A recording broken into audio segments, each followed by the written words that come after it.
Hello दोस्तों, कैसे हो आप लोग। आई होप कि सब लोग बहुत अच्छे होंगे और सबकी पढ़ाई बहुत अच्छे से चल रही होगी। मैं प्रदीप झा आप सभी लोगों का एक बार फिर से आपके अपने यूट्यूब चैनल आजमत पाठशाला पर स्वागत करता हूं। और आज हम जेएसएससी टीजीटी पीआरटी के रिलेटेड एक बार फिर से बात करने के लिए उपस्थित हुआ हूँ। बेसिकली मैंने अपने पिछले वीडियो में ये बताया था कि सुप्रीम कोर्ट में जो कोर्ट ऑफ कंटेम्प्ट का अभी जो मामला चल रहा है उसका नेक्स्ट हियरिंग 28 तारीख को है।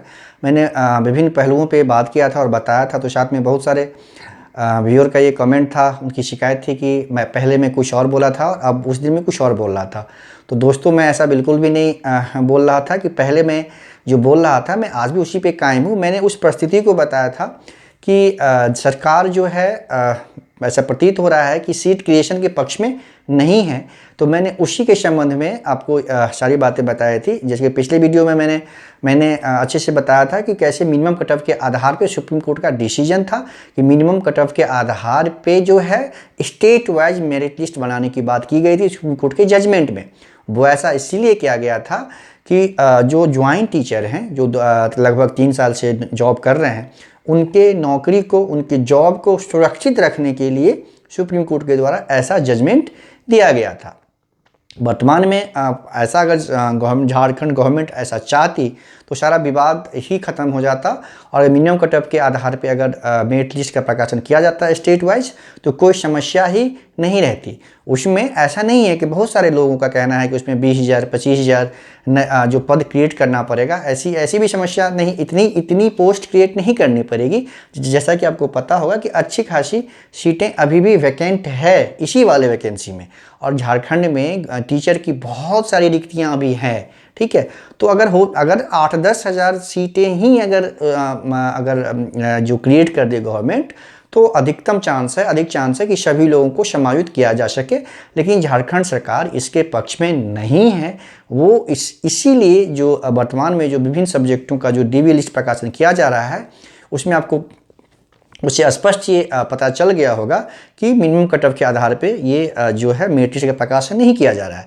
तो मैंने इसके संदर्भ में ये बताया था आपको कि सुप्रीम कोर्ट जो है सीधा ये ऑर्डर नहीं दे सकती कि गवर्नमेंट ऑफ झारखंड को कि आप इतनी सीटें क्रिएट करनी पड़ेगी आपको। मैंने उसका बेस ये लिया था कि आपने अभी भी देखा कि जेपीएससी के द्वारा तो 6 जेपीएससी में जो भी परिस्थिति हुई थी, जो भी स्थिति बनी थी, उसी के जजमेंट को ध्यान में रखकर मैंने ये कहा था। लेकिन कुछ व्यूअर का ये कमेंट था कि मैंने जानकारी मुझे नहीं प्राप्त है, मुझे इसके संबंध में कोई जानकारी तो नहीं है। लेकिन कुछ व्यूअर बोल रहे हैं कि बिहार में जो कोर्ट के द्वारा सीट क्रिएशन के लिए ऑर्डर दिया गया था। तो मैंने खोजने का प्रयास किया, मुझे इस संबंध में पुख्ता जानकारी प्राप्त नहीं हो सकी है। अगर आप लोगों को इसके संबंध में कोई जानकारी है तो आप ज़रूर मुझे बताएं और कमेंट में प्रूफ के साथ मुझे बताएं, तो मैं ज़रूर इस पे बात करूंगा। लेकिन वर्तमान में जैसा कि सुप्रीम कोर्ट के द्वारा जेपीएससी को लेकर जो जजमेंट दिया गया 6 वाले जेपीएससी को लेकर, उसी को ध्यान में रखते हुए मैंने ये बताया था कि हाँ, ये कहा जा सकता है सुप्रीम कोर्ट के द्वारा कि आप इनका समायोजन कीजिए, और ये पूछा जा सकता है कि इसका समायोजन किया जा सकता है या नहीं। तो उस पर झारखंड गवर्नमेंट का क्या स्टैंड होगा ये आपको पहले से ही पता है, क्योंकि अगर वो झारखंड गवर्नमेंट ऑफ झारखंड अगर सीट क्रिएशन पक्ष में अगर होती तो पहले ही सीट क्रिएट कर देती और फिर सारे समस्या का समाधान यहीं पे हो जाता। कोर्ट ऑफ कंटेम्प्ट का इश्यू बनता ही नहीं, किसी को कोर्ट जाना नहीं पड़ता। तो अब सब कुछ निर्भर है कि 28 तारीख को जो मतलब डायरेक्शन दिया जाएगा कोर्ट के द्वारा, उसी के अकॉर्डिंग जो है आगे गवर्नमेंट ऑफ झारखंड और जेएसएससी के द्वारा काम किया जाएगा। और वर्तमान में जो टीजीटी पीआरटी का जो डीवी लिस्ट प्रकाशित किया जा रहा है उसके आधार पे जो डॉक्यूमेंट वेरिफिकेशन किया जा रहा है उसके संबंध में मैं आपको बता दूं कि बहुत मतलब करीब 40% विभिन्न सब्जेक्ट में आप एक एवरेज लगा के अगर मान सकते हैं कि 40% जो स्टूडेंट हैं वो एब्सेंट हो रहे हैं, है ना।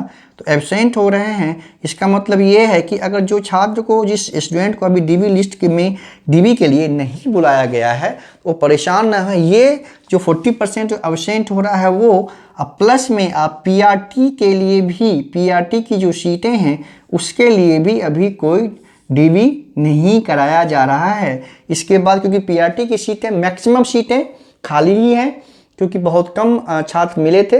अभी भी जो सीट है उसमें भी मैक्सिमम सीटें जो इसका जो जनरल रिक्रूटमेंट है उसके थ्रू ही भरा जाएगा, मतलब पीआर जो सामान्य जो योग्यता क्रम है उसी के आधार पे उसको भरा जाएगा।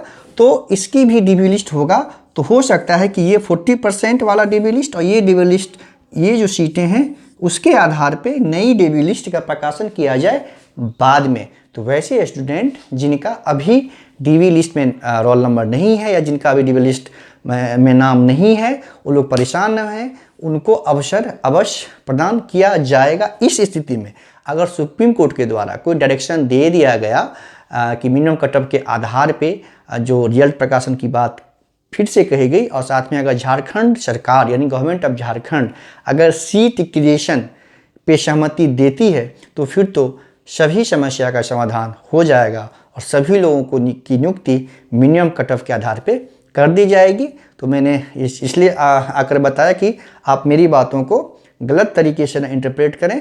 मैंने पहले सुप्रीम कोर्ट के डिसीजन के अकॉर्डिंग कहा था, और वर्तमान में मैंने जो सुप्रीम कोर्ट का जो अभी जो हाई कोर्ट का सुप्रीम कोर्ट में जजमेंट दिया गया था, लेकिन ये गवर्नमेंट ऑफ झारखंड का जो प्रतीत हो रहा है, उसकी जो मंशा स्पष्ट हो रही है, उसी के आलोक में मैंने बातें आपको बताई थी। साथ में मैंने ये कहा था कि सुप्रीम कोर्ट संभवतः ये मतलब जजमेंट नहीं दे सकती, मतलब कार्यपालिका को ये नहीं कह सकती कि आपको सीट क्रिएट करना पड़ेगा। ये आपसी सहमति से ही इसका समाधान किया जा सकता है। सुप्रीम कोर्ट पूछेगी उसको गवर्नमेंट झारखंड को कि ये सीटें जो है इसका समायोजन हो सकता है कि नहीं, आपके पास सीटें खाली हैं या नहीं। वो मैंने इस बेस पे कहा था, मेरा ये मैंने अपने खुद से नहीं कह दिया था, ये भी मैंने जो 6 JPSC की रिगार्डिंग जो सुप्रीम कोर्ट का जजमेंट था उसके अकॉर्डिंग ही मैंने आपको बताया है। मेरा इसमें अपना कोई विचार नहीं है, निजी और व्यक्तिगत विचार मैंने नहीं दिया था। जैसी स्थिति और परिस्थिति है उसी के हिसाब से मैंने आपको बताने का प्रयास किया है।